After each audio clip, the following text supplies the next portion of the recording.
Views expressed by Camaplan podcast guests may not reflect those of Camaplan. Camaplan does not guarantee the accuracy of information provided by guests, nor does it endorse or recommend any individual or organization. Camaplan is not an investment advisor, CPA, realtor, or attorney. You are encouraged to conduct your own due diligence before making investment choices. For any tax, legal, accounting, investment, or other questions, please consult a specialist.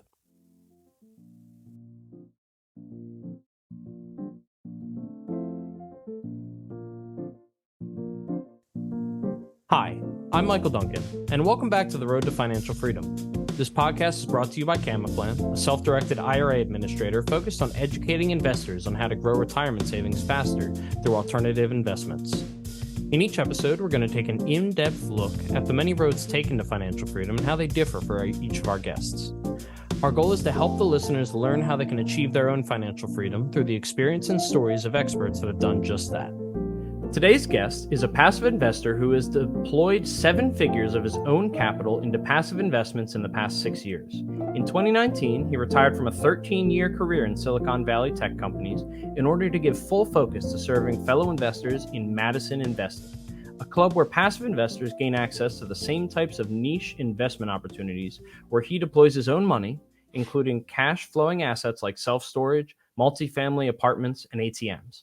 I am very excited to welcome Spencer Hilligoss to the show. Spencer, how are you doing?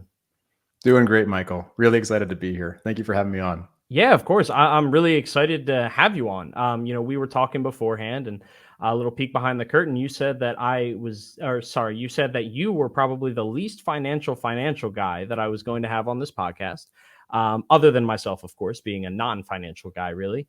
So I'm very excited to test that and see what brought you to where we are today.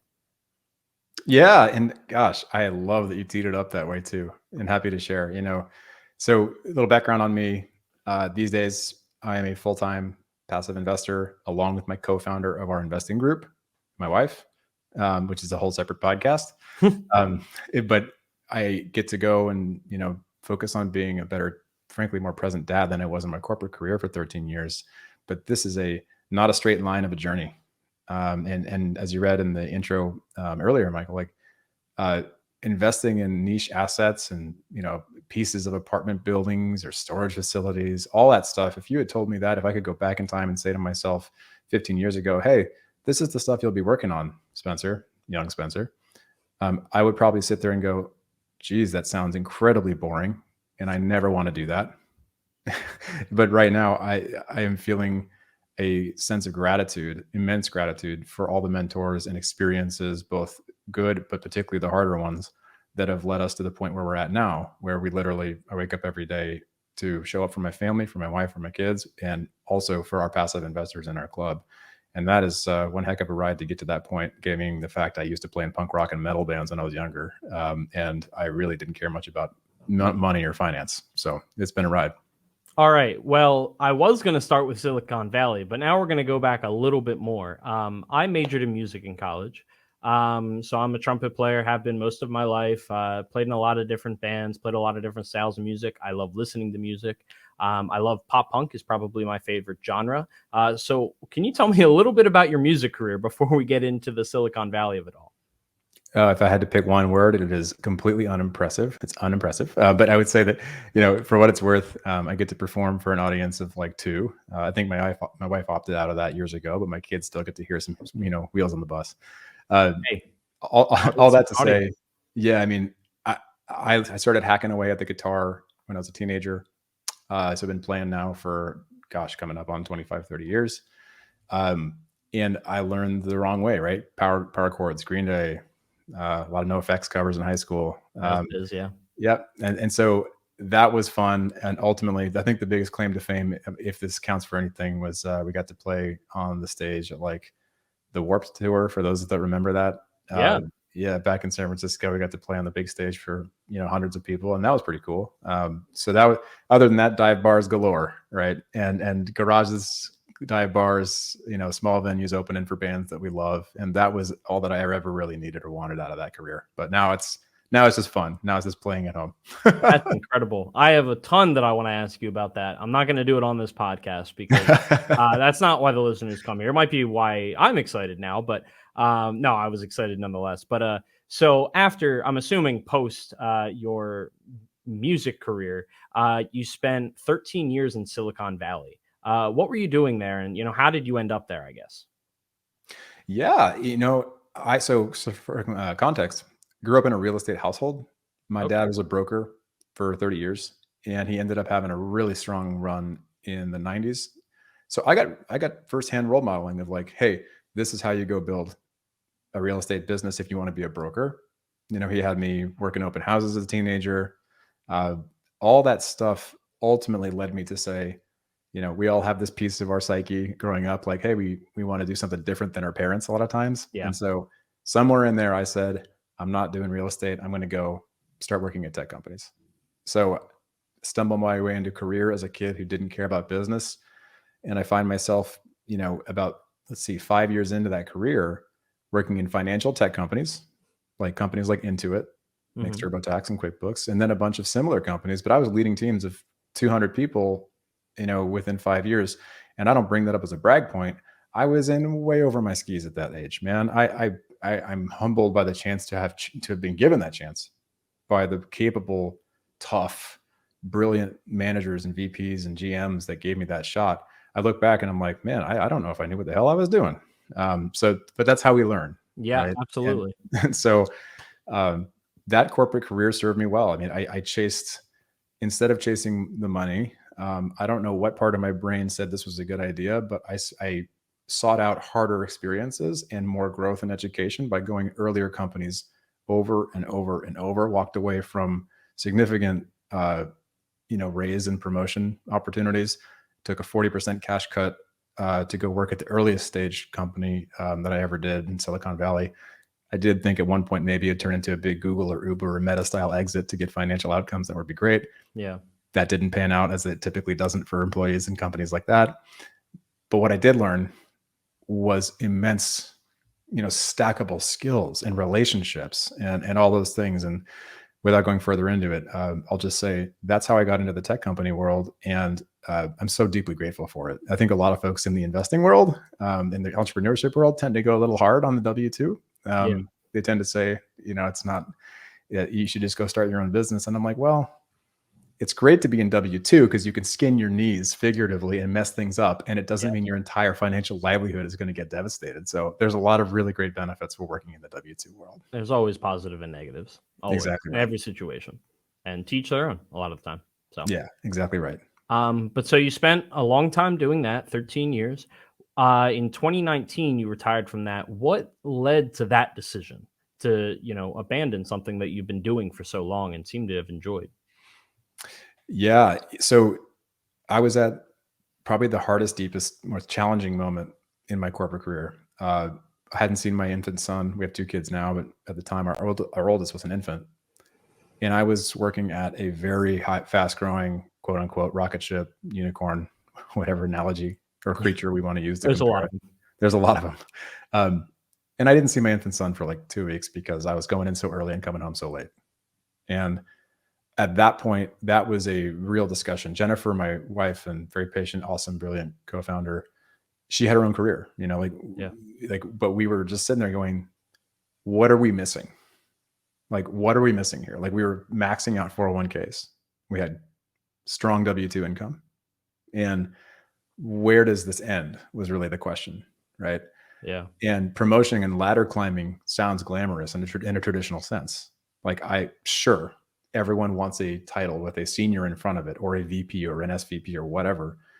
But that was around the time that it was like, something's got to give. And a mentor of mine in the corporate world just coincidentally helped guide me in to take on a role in a company that was like a real estate tech company. And I got inside and I kind of saw the numbers that we were basically doing loans to investors in this company. And without going too far into it, I'll just say, I saw how well real estate investors were doing because I could see the financials on their deals as an employee of this company. And I was like, man, I don't know what I'm doing wrong. Yeah. But these folks are doing very well.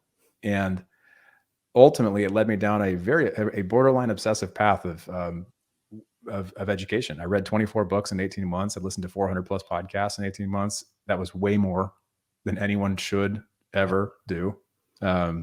3 books would have been enough, Yeah. but I was obsessed, and it ultimately led me to saying, like, there's something else there. We need to invest it differently. We need to go and think about money and work for it differently. And that led me down a track of investing in real estate, but also entrepreneurship, because we started a real estate investing business and started investing in real estate around that time.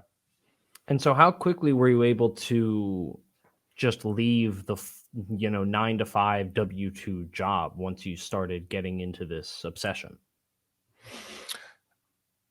That's a great question. I think it took roughly 3 years, 3.5 years. The target that I had set was I was going for at least 70% replacement of my income from my Okay. corporate job by the time I quit. Yeah. Ironically, I quit 5 months before COVID. I was gonna ask Uh, about that, seeing the date. So yeah, yeah, yeah, yeah. I mean, before the very branded and publicized terms like the Great Resignation was created, or quiet quitting, and all this other yep, stuff. I mean, I quit before it became cool, and it was like in times seemed very rosy and good for everybody, and I was like, hey, let's go do this. And yeah, then the pandemic hit. But frankly, going into that, we were feeling more positioned positively than otherwise. Like, everyone kept asking, like, are you guys doing okay? Right after COVID. And I'm like, oh, we're doing better than ever, man. Because we phased it out. We planned this. It was deliberate. And I will call this out briefly, Michael, is like the journey to get to that clarity of like, hey, 70% income replacement. There's no easy roadmap. I mean, Jennifer and I, just to go TMI here for a sec and cut me off if it's too much. no, go for it. I mean, that came as the result of like 2 whole weekends where we had our kids go hang out with family or sitters, so we could have the nerdiest possible like whiteboard moment with stickies, sticky notes, everything, and just saying, we are here.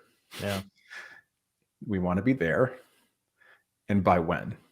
yeah, And we walked away from these weekends and there was tears, there was laughter, there was reconciliation, and like a dozen cycles of each of those things that ultimately led to us saying 15 years from now, we're going to be financially free without any active income required. Following weekend, we said, okay, that's way too long. Let's chop it in half. yeah. How do we do it in 7? And we ended up hitting it in 5. And so I don't want to bore people with more of the details beyond that, but I'll just say that like getting to that clarity was key, because then it prompts you to start taking action. But the long timetable will also give people a chance. It gave us a chance to like remove the excuses Yeah. of like, what excuses can anyone on planet Earth come up with if they have a 15-year timetable to go solve a problem? As as a very good procrastinator, I could come up with some. My ADHD would have me writing that report on year 14, day 364. So, You and me both, brother. I mean, let's just say my gaming PC would keep me pretty busy. oh, I believe that. Um, okay, so tell me more about this investing club. Obviously, you left Silicon Valley, you're going through COVID, it's going well. Maybe you've already reached that 5 year, you're financially free. What inspires you to start doing more and starting Madison Investing? It came apart, or it came around so organically. Uh, we went through these 3 phases, very simply stated. In hindsight, I could say it this way. Hmm. It was not these clear. There were no phases when you're going through figuring out the Of path course, of yeah, entrepreneurship and investing ever. Uh, Phase 1, buy a rental locally. We weren't comfortable buying something sight unseen. Phase 2, buy a rental long distance. We ended up buying 5 in the Midwest, better price points than the Bay Area, California. I'll tell you that much. fair, yeah, Duplexes cost $430,000 out here. That's a lot. Phase 3, we started investing passively in bigger deals, in private deals like hmm, multifamily apartments, self storage, etc. And along that journey, it just became very clear. Like, the more we did it, especially once I started investing in bigger apartment deals passively as an LP, yeah, uh, people were asking me like, "Well, how are you doing this? Like, what is this?" Right? And that was just the genesis of it. It was very organic because I was still working full time when we started Madison. I was hustling. I was waking up 4 a.m. to 6 a.m. just to work on that business before going in and leading teams of people. And that was a labor of love for 2 years, So we had the on ramp, and people were saying, help us get comfortable. People in our network, help us get comfortable with the fact that like they're going to go invest, in some cases, 5-digit numbers that are substantial, 25K, 50K, 100K plus. I was the guy who was comfortable doing the vetting on the deals, and more importantly, on the people who are managing the deals. Yeah, which is equally as important. The most important.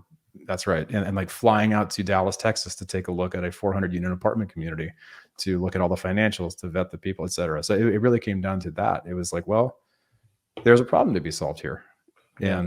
And solving a problem is really the first way that you can identify if the market is going to reward you in the form of a business. So that's incredible. Did you ever think after leaving, the W-2 world, and you talked a little bit about how, there's positives, there's negatives to being in that W-2 or versus being an investor. Did you ever think you would become a business owner obviously investors are business owners in their own right, but like to the point where you're managing people again, you're not just investing in your own things. Like, did you ever think that was kind of an end goal? Never. And I appreciate you asking the question, Michael, because again, we find life takes you in directions or it offers opportunities, it opens doors. And the hardest choices that we all have to make is the doors that we choose, the doors we close, because they determine the one that we're willing to open, right? As opposed to all the many that are out there.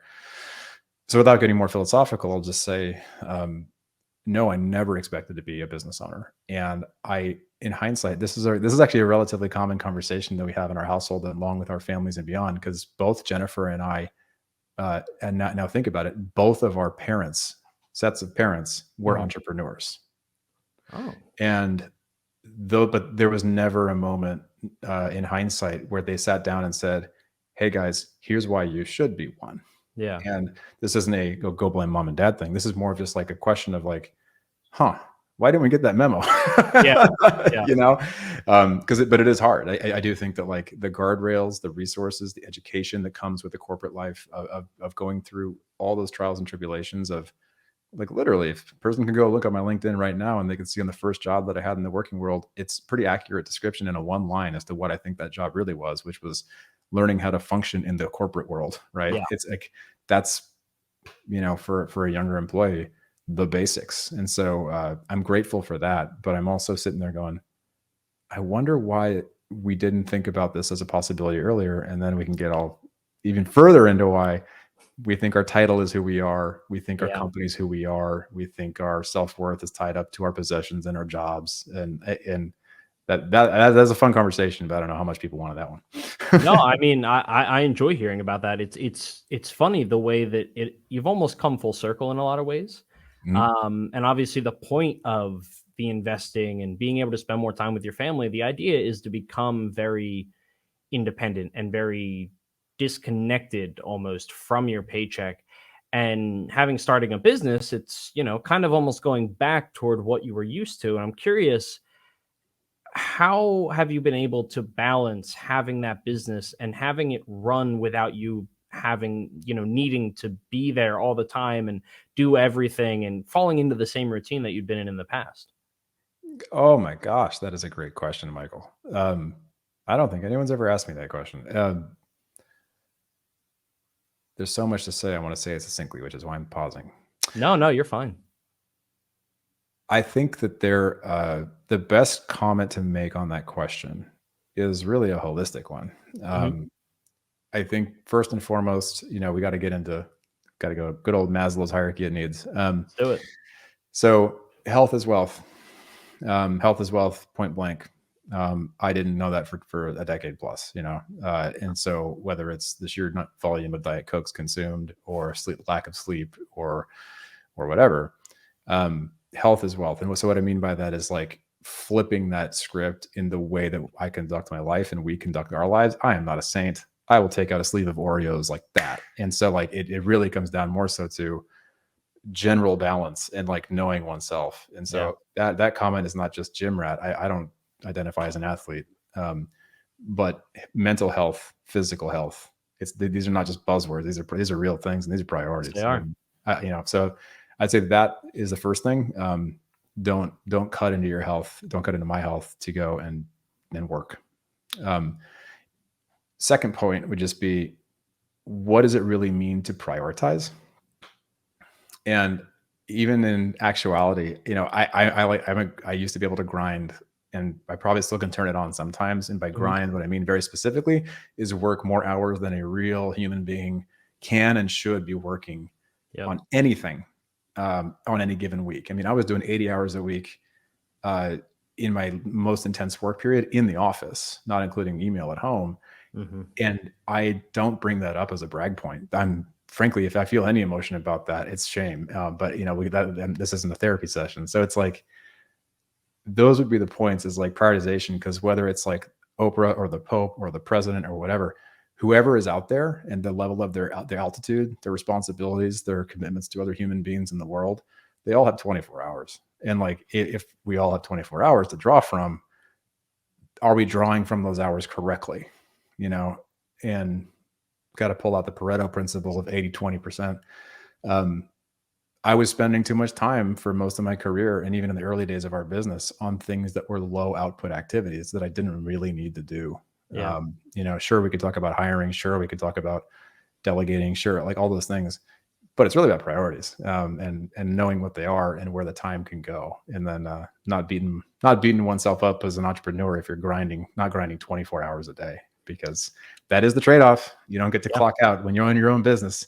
You can't blame the boss. No. Well, you can. It just won't. You actually can. Yeah, that's true. But I mean, I think what you bring up is it's very real, especially in today's society with, social media being so prevalent. Like the idea of people, my age would call it grind culture or whatever. Like the idea of, I'm going to put in all these hours, and then you're proud of it that, you don't have a social life, or you're working 16 hours a day. And it's like, I learned, I was lucky. I had a job where, during college, my boss was very clear with me over the summers. You're going to work a lot, but when you're off, you're off. I'm not going to contact you. You're not going to contact me. You're not going to think about work. And he's a great boss, great person. And that helped me set those boundaries very early in life. And, that's something I try to remember, because it is important. And you're right. That's important for mental health, and mental health is wealth. Exactly what you said.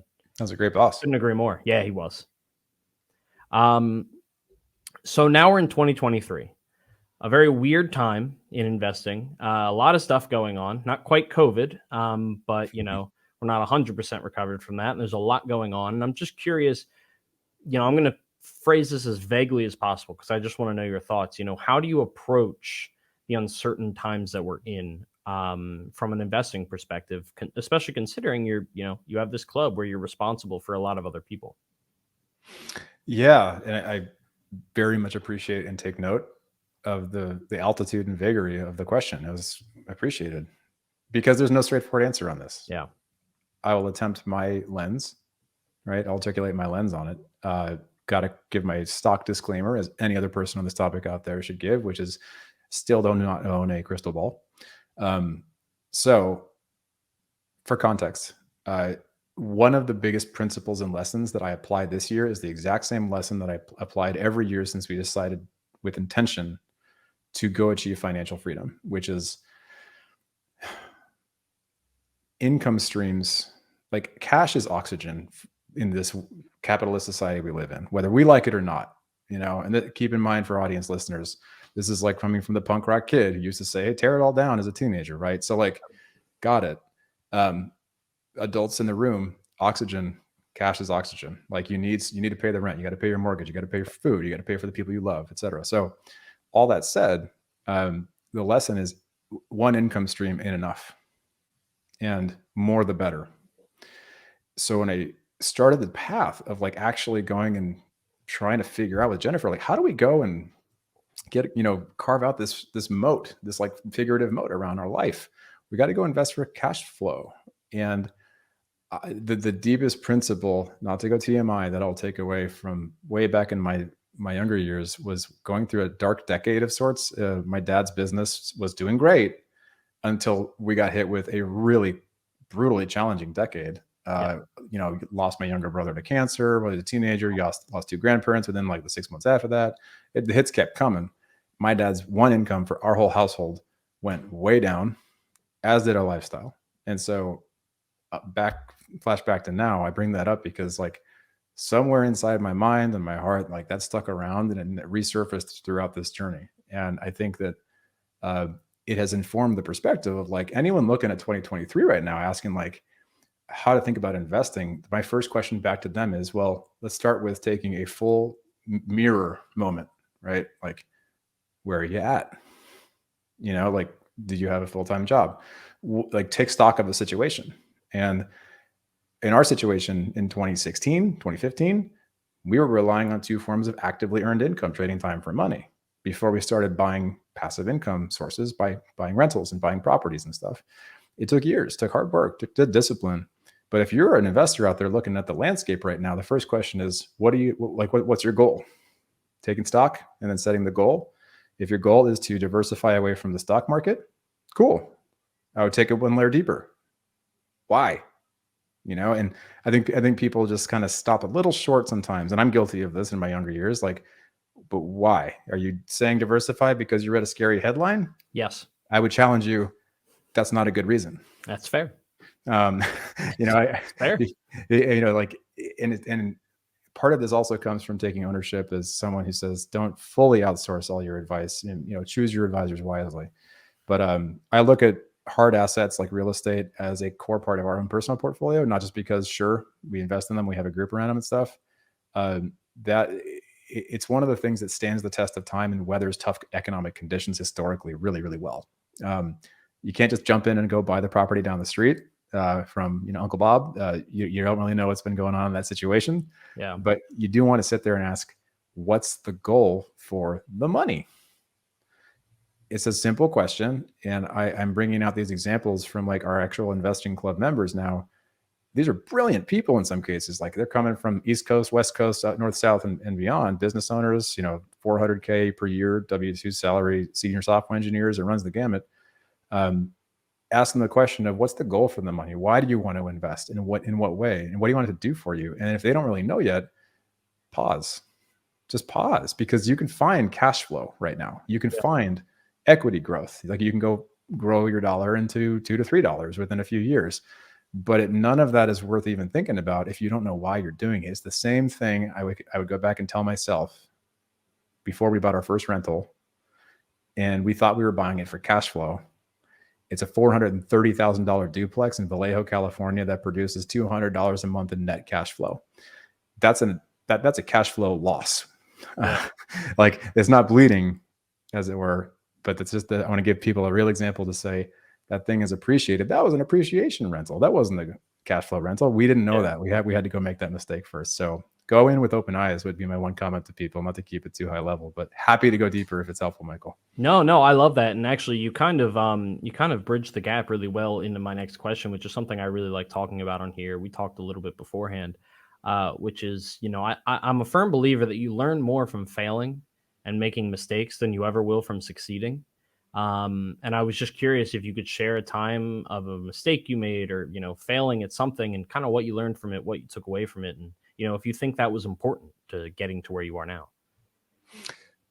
Gosh, every mistake is important in its own way, some more than others. But on that journey I described earlier, that kind of 3-phase retroactive look at like phase one, buy that rental. That was that $430,000 one. That was a learning. The second one came after that. We thought, well, phase two, let's go buy something further away. Mm-hmm. We did all the diligence. We got up to 5 rental portfolio in Kansas City, Missouri. $60,000 per property, which was mind blowing. And because that's a fraction of a down payment for where I live now. In California, yeah. $250 a month in cash flow from those properties. On paper, that sounds wonderful. But then we also realized we have a busy life. We have overhead, as it were. We have young kids. We were still working full time. And then we learned, well, sure, they're cash flowing, but they're more work. And so I look at that as like, that was another learning that ultimately led us down the path. So we had to go and make these mistakes to realize like, what matters to us now? Is it time spent with family? For us, it is right now. Is it trying to completely decouple our life from any source of active income? It was at a time. We've solved a lot of that problem now. But those have to be some of the more realistic mistakes. We haven't had anything massively mistake-wise, knocking on wood, besides me probably going a bit too heavy into certain types of crypto right before crypto winter. Yeah. We all went through that phase, though. Yeah, had a little bit in Celsius, so I'll just call that out too. So there we go. But it was Dogecoin for me. Oh, okay. It was too funny. I don't know. Maybe it'll come back. Maybe. Yeah. My 30K from Celsius, I don't think it's coming back. Oh, probably not. Not. Unfortunately. Maybe that counts. I don't know. No, I mean, I'd say that counts. No, I think that was awesome. I like the way that it's clear that, every kind of step, every part of that phase has just led you to asking more questions and finding those answers, and very quickly moving from this didn't work because of this. Okay, let's solve that. Okay, well, now we have a completely different issue. But again, you're just narrowing down what is going to end up being successful for you. So I think that's a very classic way to just to get from point A to point B, I guess is what I'm trying to say. It's a very meaningful way to do it. Logical, just learn, reflect. Like the key step is reflection. I think a lot of folks, I'm guilty of this too, but I've really tried to minimize this. Learning and growth from experience only happens with reflection. It doesn't just happen because you go through tough stuff. It happens because you look at your situation and you're like, why did that happen? How do I not have that happen again? Yeah. Applying it forward. That's probably something I don't say often enough when I'm talking about these mistakes is, if you keep making the same mistake, then clearly you're not learning from it and it doesn't matter. Right. So that's a very good thing to point out. So one final thing before I let you plug yourself, tell the listeners where they can find you. I ask this question to every guest I have on. And I would just love to know what the term financial freedom means to you. Yeah. I would have to say this is a real-time example I'm so excited to share. Financial freedom is very real for us in 2023 in our household. We're going on a 6-week trip. I mean, really not even a vacation, to Portugal on July 1st. And we're bringing our whole family. I mean, our boys are 9 and 5. And I think that is going to be, it's a long time coming to set things up that way, and again, we're going to be working there half the time and the boys will be in summer school of sorts. But this is like a big stepping stone from our perspective as to what does it mean to be financially free? Well, it's about giving our boys a broader worldview. It's about showing them, not with our words, but with our actions, that we are committed to that and that all of these things are possible. You just have to be committed to it and make the choice. That's incredible. That's awesome. And good timing too. I got you on this podcast just in time. Thank you. And let me know if you have an extra plane ticket and you need someone to tag along. I'm an okay babysitter, so hey, we'll need it. We have a lot we want to see over there. Might need the help. Exactly. But Spencer, please tell the listeners where they can find you. Yeah. So we have a website. It's MadisonInvesting.com. Folks can go to the website and actually even sign up and schedule a call with me if they want. I'm also on LinkedIn, so I'm pretty active on there if they want to reach out there too. Awesome. And those links will be in the description of the episode. Spencer, thank you so much for coming on. I loved talking to you and hearing about your story. It's very incredible where you started and where you're at now and all the steps along the way. I learned a lot today, and I'm sure the listeners did as well. So again, thank you so much for coming on. Yeah, the honor's mine. Thank you so much for nerding out on music with me too, Michael. I never get to do that. So, well, I'm absolutely going to ask questions as soon as we end this podcast recording. Yeah, bring it. But as always, thank you for listening to The Road to Financial Freedom. If you enjoyed the show, please support the podcast by remembering to rate, review, and subscribe. You can keep up to date with us on Facebook or Instagram at Road to Financial Freedom Podcast. Thanks again, and I will see you next time.